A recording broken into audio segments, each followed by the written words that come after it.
Uma das principais armas do medo é o desconhecido. Há alguns anos atrás, eu parei para conversar um pouco comigo mesmo, para olhar para dentro. Eu me lembro que era o início de uma tarde, estava um tempo meio fresco, assim, provavelmente outono. E aí eu estava sentado olhando para o chão no quintal da casa da minha mãe.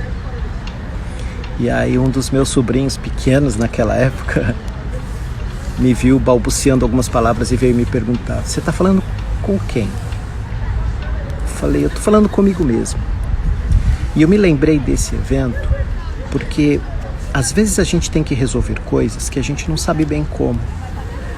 E o medo usa o desconhecido sempre. O desconhecido provoca insegurança. E naquele dia eu optei por conversar comigo. Foi nesse dia que eu percebi a importância do diálogo interno.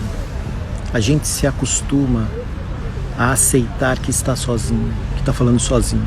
Quando você fala sozinho, não tem resposta.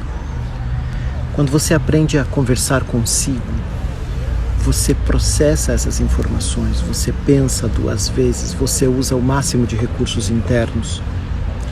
E às vezes, essa sensação de estar falando consigo parece tão nova ou tão desconhecida, porque você vai ter que passar por assuntos e por temas que não são tão confortáveis, que você e você sabem que existe. E às vezes, por não querer lidar com esse desconforto, ou por não saber exatamente como lidar com ele, por desconhecer, o medo se apropria disso e cria uma barreira para o teu crescimento ou para a tua solução. Recentemente, num café da manhã com a Edi, isso tem já, sei lá, 1 ano e meio, 2 anos, a gente estava falando sobre essas coisas que a gente vai descobrindo sobre a gente, sabe? E naquele dia ela me falou que estava sentindo uma dor nas costas que não sabia de onde tinha vindo. Se era de algum exercício físico, se era de algum esforço, se era tensão, sei lá, pelas preocupações. E naquele dia ela teve a ideia de conversar consigo mesma. A gente estava falando sobre perguntar para si, perguntar para o corpo. E ela foi para o banho e voltou abismada com aquela conversa interior. E eu quero te falar sobre isso. Bom, o fato é que a gente se habituou a fazer o máximo possível para atender à expectativa dos outros. E a gente sempre vai se esforçar, baseado neste comportamento, para realizar o que os outros esperam. Muito mais do que aquilo que a gente mesmo espera, que aquilo que a gente quer, ou aquilo que a gente precisa.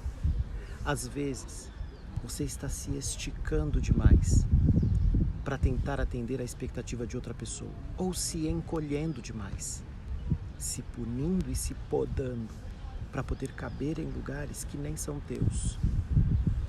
Mas saber disso é falar consigo, é investir um tempo para se reencontrar com você, para reclamar consigo mesmo, para explicar para si mesmo. Porque às vezes nós justificamos com tudo aquilo que disseram, menos com o que a gente ouviu da gente mesmo. Uma das principais características da comunicação, e eu sempre falo isso ao pessoal na terapia, na mentoria, é fazer perguntas sinceras e ouvir com qualidade. Quando você faz perguntas sinceras, honestas, a tendência é que as respostas sejam também honestas e você precisa estar pronto para ouvir essa resposta com qualidade. E então eu quero te sugerir isso.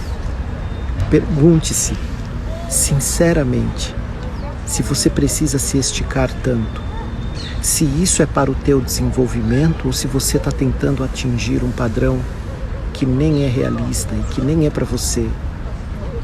Pergunte-se com sinceridade se você está fazendo isso porque acredita que vai ser melhor ou porque você está com medo. Quando nós aprendemos a dar nome aos nossos monstros, a gente reage muito melhor.